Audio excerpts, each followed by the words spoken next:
des députés de l'Union des forces du changement, UFC, de la 6e législature ont fait le tour du Togo. Appuyés par des cadres du parti, ils ont bouclé dimanche une tournée nationale dans les 5 régions économiques du pays.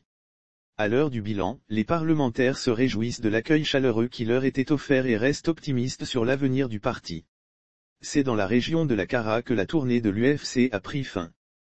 Pour cette dernière étape, députés et cadres du parti de Tia sont allés à la rencontre des responsables fédéraux de Bassar, Kanté, Niamtougou et Bafilo.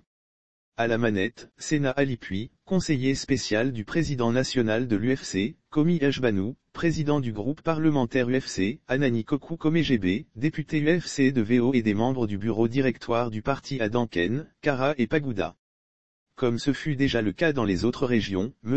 Alipuy et sa délégation ont expliqué à leurs militants et sympathisants la portée de tous les textes votés et adoptés à l'Assemblée nationale depuis 2019.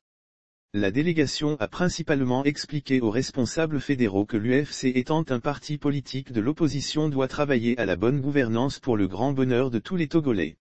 La tournée nationale des parlementaires du parti de Gilles-Christ Olympio a pour but principal de remobiliser les militants autour du parti.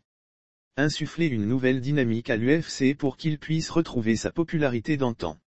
À ce niveau, il y a de l'espoir vu la mobilisation qui a eu lieu dans les 5 régions économiques du Togo, selon Sena Alipuy. Nous avons été bien reçus par les cadres de notre parti.